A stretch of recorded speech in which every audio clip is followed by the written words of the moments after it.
Alors, dans cette dernière capsule vidéo du chapitre 6, nous allons parler du produit mixte.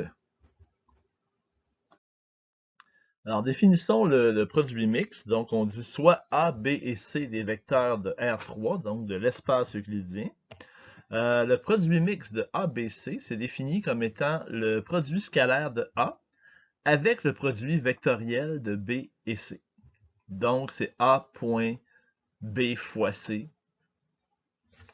Et le résultat du produit mixte est un scalaire. Maintenant, dans le théorème que vous voyez actuellement à l'écran, on explique comment on va calculer un produit mixte. Et le calcul est très simple. En fait, tout ce que vous avez à faire, c'est de mettre vos vecteurs dans un déterminant et de calculer ce déterminant-là, qui sera toujours celui d'une matrice 3 par 3, puisque je vous rappelle qu'on est dans R3. Et le calcul du déterminant, ben, on peut le faire très facilement avec la méthode de Sarrus.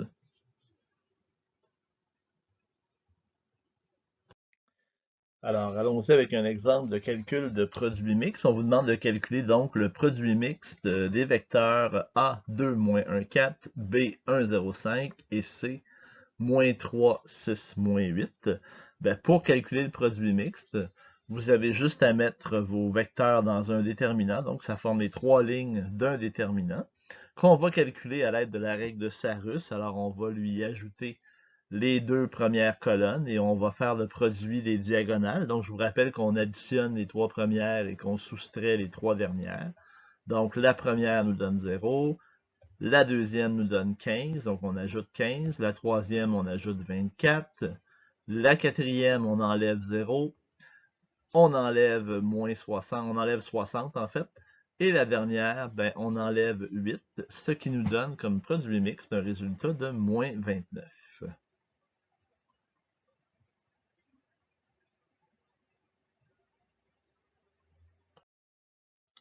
Alors, les propriétés maintenant du produit mixte. Première propriété, il nous indique que si dans le produit mixte, on a deux vecteurs identiques, ben, le résultat va donner 0. Ce que vous voyez à l'écran actuellement, ben, c'est clair parce qu'on a un vecteur A qui est multiplié par son produit vectoriel avec B. Ben, à ce moment-là, ça donne un produit qui est perpendiculaire à un résultat qui est perpendiculaire à A, un vecteur qui est perpendiculaire à A. Donc, et on se rappelle que quand on multiplie dans le produit scalaire un vecteur avec un autre qui est perpendiculaire, ben, le produit scalaire donne 0. Mais c'est surtout le fait que si on a deux vecteurs identiques, ben, rappelez-vous que dans un déterminant, si on a un déterminant avec deux lignes identiques, ben, ce déterminant-là donne 0. Alors, c'est pour ça que le produit mixte va donner 0 si on a deux vecteurs qui sont les mêmes. Deuxième propriété, si on a des produits par un scalaire impliqué dans le produit mixte, on peut tout simplement mettre les scalaires en avant et effectuer le produit mixte par la suite. Multiplier le produit mixte donc par le produit des scalaires. Pourquoi on peut faire ça? Ben, rappelez-vous aussi que dans un déterminant, si on multiplie une ligne du déterminant par une constante, ben, le déterminant est multiplié lui aussi par cette constante-là. Alors, c'est pour ça qu'on peut tout simplement mettre les scalaires devant et après ça faire le produit mixte. Troisième propriété, elle nous dit dans la première partie que si on déplace tous les vecteurs dans le produit mixte, ben à ce moment-là, on va avoir des résultats qui vont être identiques. Parce que, rappelez-vous que dans un déterminant, si on permute deux lignes, le déterminant change de signe. Mais si on permute deux fois deux lignes, à ce moment-là, le déterminant va rester identique. Alors, si vous regardez, pour passer de ce produit mixte-là à celui-là, ben, qu'est-ce qu'on a fait comme changement? Ben, dans un premier temps, on a permuté les vecteurs B et A. Et dans un deuxième temps, on a permuté les vecteurs C et A. Alors, on a fait deux permutations, donc le signe est resté identique. Même chose dans le troisième, celui qui est ici. Qu'est-ce qu'on a fait comme changement? Ben, on a commencé par permuter les lignes C et A, les vecteurs C et A, et ensuite, on a permuté les vecteurs A et B, et à ce moment-là, ben, le produit mixte reste identique. Par contre, si on fait juste une permutation, ben, le produit mixte change de signe. Alors, si vous regardez dans ce produit mix-là ici, ben, tout ce qu'on a fait comme changement, on a juste permuté les vecteurs A et B. Hein, le B est devenu, il est rendu ici, le A est rendu là, le C, lui, est resté à sa place. Alors, qu'est-ce qui est arrivé avec le produit mix? Ben, il a simplement changé de signe. Alors, c'est ce qu'on vous dit ici. Donc, on vous dit en permutant 2 fois les lignes du déterminant, ben, le déterminant reste le même. Alors que si on permute une seule fois les lignes du déterminant, ben, le déterminant change de signe. Maintenant, on y va avec les théorèmes qui vont nous donner aussi les applications du produit mixte. Première application, on vous dit que la valeur absolue du produit mixte va être égale au volume du parallélépipède engendré par les vecteurs A, B et C de R3. Alors, vous avez le schéma à quoi ça ressemble un parallélépipède. Je vous fais remarquer qu'on a à la base un parallélogramme. Et on va démontrer donc cette formule-là. Juste avant, vous précisez que dans le théorème, c'est bel et bien une valeur absolue qu'on a, hein, parce que rappelez-vous que le produit mixte est un scalaire, donc c'est pas la norme du produit mixte, mais c'est bel et bien la valeur absolue du produit mixte qui donne le volume du parallélépipède.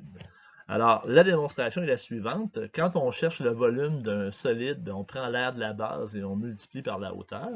Alors, l'aire de la hauteur va être donnée par le fait que le cos de l'angle θ que vous voyez sur le schéma, c'est égal au côté adjacent à θ sur l'hypoténuse. Et on peut voir ici hein, que la hauteur, donc, c'est le côté adjacent à θ. Et l'hypoténuse, ben, c'est la longueur du vecteur A. Alors ça veut dire à ce moment-là que la hauteur, elle va être égale à la longueur de A ou la norme de A fois le cos de θ. Et rappelez-vous aussi que l'aire d'un parallélogramme, c'est donné par le produit vectoriel des vecteurs qui engendrent ce parallélogramme-là. Et le parallélogramme que vous avez à la base de votre parallélépipède, ben, c'est le parallélogramme qui est engendré par B et C. Alors, si je reviens donc à ma démonstration, ben, l'aire de la base, ça va être l'aire du parallélogramme, puis la hauteur, ça va être norme de A cos de θ. Alors voilà. Pourquoi on a mis le cos de θ en valeur absolue? Ben, rappelez-vous qu'une hauteur, ça va toujours être positif, alors qu'un cos pourrait être négatif. Donc, si jamais il est négatif, ben, on le met en valeur absolue et ça va nous donner une hauteur positive. Et je peux réécrire ça de la façon suivante. Vu que les normes, ce sont des nombres réels, ben, c'est commutatif. Alors, je peux dire que c'est la norme de A fois la norme de B fois C fois cos de θ. Et je vous rappelle la définition d'un produit scalaire. Quand on a un produit scalaire, ici, ce serait un produit scalaire entre le vecteur A et le vecteur B fois C. Ben, la définition, c'est que c'est la norme de A fois la norme de B fois C fois le cos de θ. Alors, ça veut dire que ce qu'on a ici, dans le fond, c'est la valeur absolue du produit scalaire entre le vecteur A et le produit vectoriel de B et C. Alors, ça nous démontre qu'effectivement, le volume du parallélépipède ben, est donné par la valeur absolue du produit mixte. Donc, allons-y d'un exemple dans lequel on vous demande de calculer le volume du parallélépipède engendré par les vecteurs que vous avez actuellement à l'écran. Alors, ce qu'on vient de voir, c'est que pour trouver le volume, ben, il suffit de calculer la valeur absolue du produit mixte. Donc, on va calculer la valeur absolue du déterminant obtenu en mettant chacun des vecteurs sur chacune des lignes du déterminant. Et en appliquant la règle de Starus, ben, vous allez trouver que le produit mixte donne moins 110, ce qui fait qu'en valeur absolue, ça nous donne 110, donc on a un volume de 110 unités cubes. Et juste vous souligner que l'ordre des vecteurs dans le produit mixte n'a pas d'importance quand on calcule le volume d'un parallélépipède parce que de toute façon, on le met en valeur absolue. Alors même si on changeait les lignes de place, si on permutait les lignes, c'est-à-dire, ben à ce moment-là, on pourrait peut-être trouver que le produit mixte donne moins 110, mais comme on le met, donne plus 110, pardon, mais comme on le met en valeur absolue, que ça donne moins 110 ou plus 110, ça ne change pas grand-chose, ça donne quand même 110 à la fin. Un autre théorème, on dit que 1/6 fois la valeur absolue du produit mixte de ABC, c'est égal au volume du tétraèdre engendré par les vecteurs ABC de R3.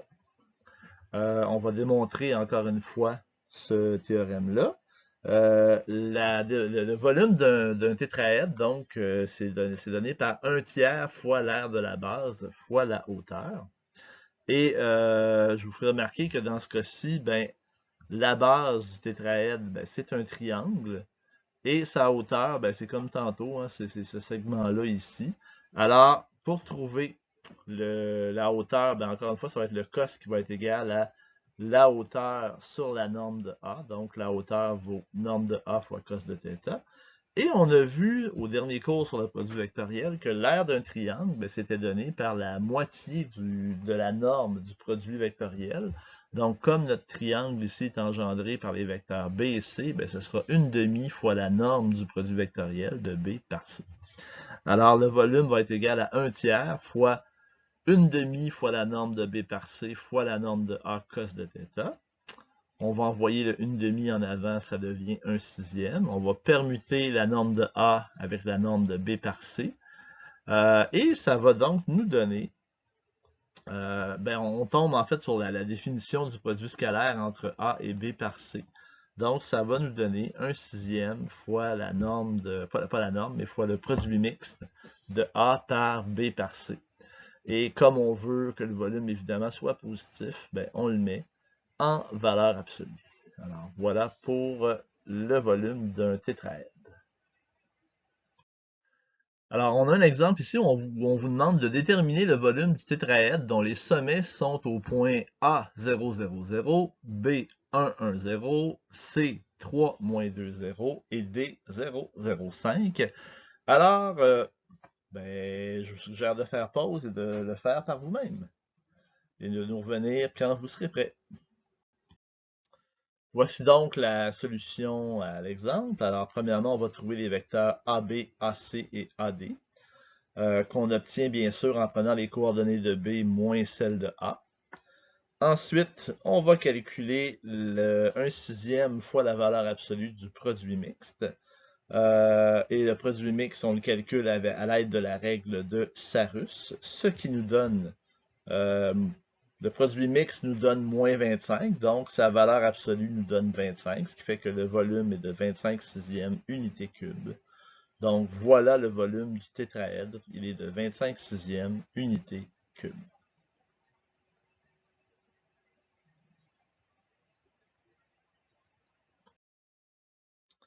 Alors, voici un autre exemple que je vais vous demander d'essayer par vous-même. Donc, vous avez à calculer le produit mixte de 3 vecteurs. Et on vous demande aussi la question suivante. Que peut-on déduire quant à la disposition des vecteurs A, B et C? Alors, ben, essayez d'y réfléchir un peu. Qu'est-ce que ça implique, le résultat que vous allez trouver dans votre calcul? Et ben, faites pause, essayez-le, puis quand vous serez prêt, ben, revenez-nous. Alors, ben, on va calculer le résultat du produit mix, donc en prenant les 3 vecteurs et en les mettant dans un déterminant d'ordre 3. Et avec la règle de Sarus, on trouve que ce déterminant-là, ben, il est égal à 0. Alors, qu'est-ce que ça implique d'obtenir un produit mix qui est égal à 0? Ben, regardons d'abord, si le produit mix est égal à 0, on vous rappelle que le produit mix, ça donne la valeur absolue du produit mixte, ça vous donne le volume du parallélépipède engendré par les 3 vecteurs. Ben, ce volume-là, il est de 0. Et si on a un parallélépipède avec un volume de 0, ça veut dire que ben, il n'y en a pas de parallélépipède, vu que son volume est 0. Et s'il n'y a pas de parallélépipède, ça veut dire que les 3 vecteurs c'est comme s'ils étaient sur un même plancher et qu'il n'y en avait aucun qui pointait vers le haut ou vers le bas. Alors à ce moment-là, ça veut dire, comme vous voyez dans la représentation qui est à l'écran, alors ce que ça veut dire à ce moment-là, c'est que les vecteurs sont coplanaires, c'est-à-dire qu'ils sont tous sur un même plan. Alors ça va être une propriété qu'on va utiliser dans les images qui s'en viennent. Alors justement, on va parler de coplanarité, donc on va parler de vecteurs coplanaires.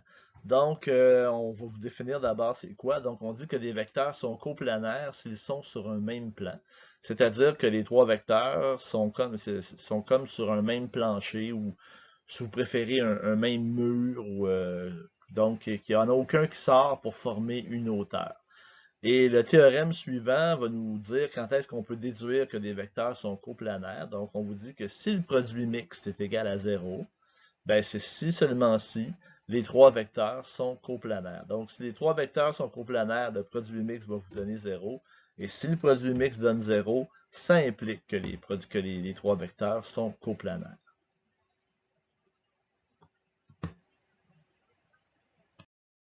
Parlons maintenant des liens entre les vecteurs parallèles et le produit mixte. Premièrement, si parmi les vecteurs ABC, il y a au moins deux vecteurs qui sont parallèles, alors le produit mixte va nous donner 0. Pour quelle raison? Ben, premièrement, on sait que dans un déterminant, quand il y a une ligne qui est multiple d'une autre ligne, le déterminant donne 0. Et par définition, quand on a un vecteur qui est parallèle à un autre, ça veut dire que B est égal à K fois A. Alors ça veut dire que dans notre déterminant, on aurait une ligne qui serait multiple d'une autre ligne, donc forcément un déterminant égal à 0. L'autre raison, rappelez-vous que le produit mixte, c'est le volume d'un parallélépipède. Ben, quand on a deux vecteurs parallèles, ben, c'est impossible d'engendrer un parallélépipède. Donc, en fait, ça engendre un parallélépipède de volume 0. Alors, c'est pour ça que si on a deux vecteurs qui sont parallèles, ben, le produit mixte va nous donner 0. Par contre, le contraire n'est pas vrai. Si le produit mixte vous donne 0, vous ne pouvez pas conclure qu'il y a nécessairement deux vecteurs parallèles. Parce que des vecteurs peuvent être coplanaires sans être parallèles et vous avez un schéma justement au bas de votre écran qui vous le montre. On a un plan qui contient trois vecteurs non parallèles, mais ces trois vecteurs-là sont sur le plan en question. Alors, le produit mixte forcément donnerait 0 parce qu'on obtiendrait un parallélépipède de volume 0 si on engendrait le parallélépipède. Mais vous voyez, il n'y a aucun vecteur parallèle là-dedans. Allons-y maintenant dans l'exemple dans lequel on vous demande de déterminer le volume du solide dont les sommets se trouvent au point que vous voyez actuellement à l'écran. Sachant que les points A, B, C, D, E sont coplanaires, donc sont sur un même plan. On aurait pu le démontrer, ça, en vérifiant, par exemple, que les vecteurs AB, AC et AD sont coplanaires en faisant leur produit mixte, puis en montrant que c'est égal à 0. Puis on aurait pu faire pareil avec les vecteurs BC, BD et BE. Ça aurait montré que les points sont coplanaires, mais là, on vous dit que ces 5 points-là sont coplanaires, et le point F, lui, sort du plan, comme vous pouvez le voir dans le dessin qui est à votre droite. Alors, je vous suggère d'appuyer sur pause, de l'essayer par vous-même et de nous revenir quand vous serez prêt à voir la solution.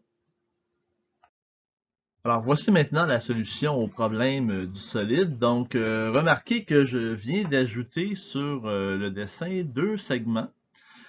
Ces deux segments-là nous permettent de visualiser que le solide qu'on a, on peut le transformer en trois tétraèdes. Et on a vu précédemment qu'avec le produit mixte, on pouvait trouver le volume d'un tétraède. Alors, le volume du solide, ce sera le volume du tétraède ABEF, plus le volume du tétraède CDEF, plus le volume du tétraède BCEF. Alors, on a vu donc que le volume d'un tétraède, c'était 1/6 fois la valeur absolue du produit mixte. Vous voyez donc, j'ai écrit ici les produits mixtes des trois produits mixtes, en fait, qui vont me permettre de trouver le volume du tétraède. Tous les vecteurs partent du point E. Et j'ai trouvé les vecteurs EA, EB, EC, ED et EF ici. Je calcule mes produits mixtes. Et on peut voir que le premier produit mixte nous donne 12, le deuxième nous donne 36, le troisième nous donne 24, alors ça nous donne un total de 72 sixièmes, donc 12 unités cubes. On arrive donc à la fin de cette leçon et j'attire votre attention sur la dernière page que vous avez dans vos notes de cours. Cette page-là, c'est un résumé des trois produits de vecteurs qu'on a vus dans les derniers cours, hein, produits scalaires, produits vectoriels et produits mixtes. Donc, on vous parle de la notation, de la définition, des autres formules intéressantes, des résultats si c'est des scalaires ou des vecteurs. Puis, on vous parle des différentes applications, des différentes choses qu'on peut déduire à partir du calcul des produits scalaire et vectoriel et mixte. Donc, je pense que ça constitue un très bon résumé de ce qu'on a vu dans les trois produits. Alors, je vous suggère très fortement d'y prêter attention. Et pour terminer, donc, évidemment, ben, il y a la section des exercices. Alors, vous pourrez faire les exercices des pages 338, numéro 1 à 3 dans le manuel. Pour le numéro 1, il vous demande de faire référence à un théorème et tout ça. Tout ce que je vous demande, dans le fond, pour le numéro 1, c'est de calculer simplement le produit mixte, sans vous préoccuper de toutes ces directives-là. Alors, faites juste apprendre à calculer le produit mixte et c'est tout. Alors, voilà donc pour les produits vecteurs, les produits de vecteurs. Ça termine le chapitre 6 avec ça. Et ben dans le prochain chapitre, on va parler de combinaisons linéaires et de vecteurs linéairement dépendants ou linéairement indépendants. Bon travail.